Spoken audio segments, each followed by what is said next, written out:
ମୁଁ ଶ୍ରୀନିବାସ ବିଶ୍ୱାଳ ଆପଣମାନଙ୍କର ପ୍ରିୟ କବି। ଆଜି ଗୋଟିଏ କବିତା ମୁଁ ଆପଣଙ୍କୁ ଶୁଣିବାକୁ ଚାହୁଁଛି।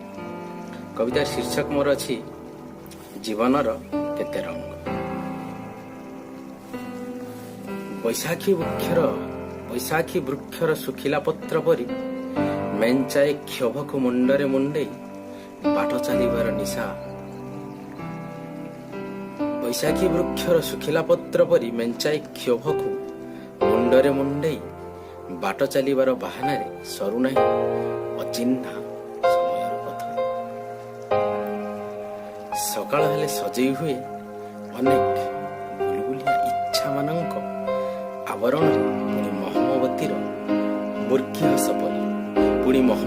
ମୂର୍ଖୀ ହସ ପରି ଜଳି ଜଳି ଲିଭେ ଓ ଲିଭି ଲିଭି ଜଳିଯାଏ ସବୁ ଅସଙ୍ଗତ ଅପୂରଣ ଆକାଂକ୍ଷାର ବଳିତା ଗୁଡ଼ା ରାତିର ବହଳିଆ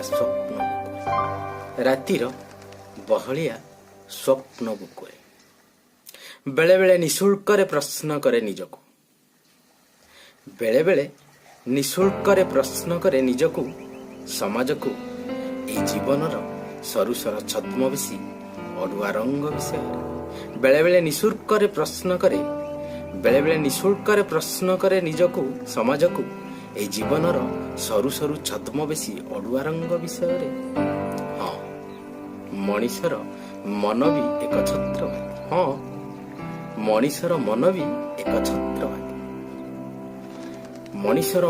ଏକ ଛତ୍ରବାଦୀ ହୋଇ ବଳିୟାନ ସାଜିଯାଏ କେବେ କେବେ ଅହଙ୍କାରର ତରବାରୀ ଧରି। ହଁ, ମଣିଷର ମନ ବି ଏକଛତ୍ରବାଦୀ ହୋଇ ବଳିୟାନ ସାଜିଯାଏ କେବେ କେବେ ଅହଙ୍କାରର ତରବାରୀ ଧରି। ଧନିଆ ପତ୍ର ଚଟଣି ପରି ଘାଣ୍ଟି ହୋଇଯାଏ ଅବଶୋଷର ଅସରନ୍ତି ଭାବନା ସବୁ। ଧନିଆ ପତ୍ର ଚଟଣି ପରି ଘାଣ୍ଟି ହୋଇଯାଏ ଅବଶୋଷର ଅସରନ୍ତି ଭାବନା ସବୁ।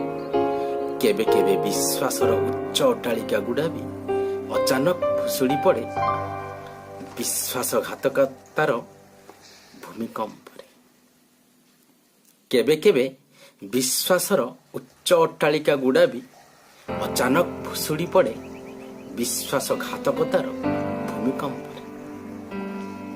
ତେବେ କ'ଣ ଏଇମିତି ପ୍ରାପ୍ୟର ମୋହରେ, ମିଥ୍ୟାର କୁହୁଡ଼ିରେ, ପାପର ମରୁବାଲିରେ ମୁଁ ମୋରର ଅହମିକାରେ, କ୍ରୋଧର ନିଆଁରେ, ଆତ୍ମବଡ଼ିମାର ଜଳଧିରେ ଖର୍ଚ୍ଚ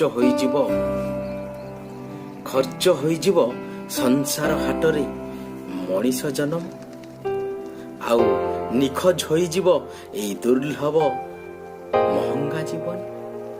ତେବେ କ'ଣ ଏଇମିତି ପ୍ରାପ୍ୟର ମୋହରେ, ମିଥ୍ୟାର କୁହୁଡ଼ିରେ, ପାପର ମରୁବାଲିରେ ମୁଁ ମୋରର ଅହମିକାରେ, କ୍ରୋଧର ନିଆଁରେ, ଆତ୍ମବଡ଼ିମାର ଜଳଧିରେ ଖର୍ଚ୍ଚ ହୋଇଯିବ ସଂସାର ହାଟରେ ମଣିଷ ଜନ୍ମ, ଆଉ ନିଖୋଜ ହୋଇଯିବ ଏଇ ଦୁର୍ଲଭ ମହଙ୍ଗା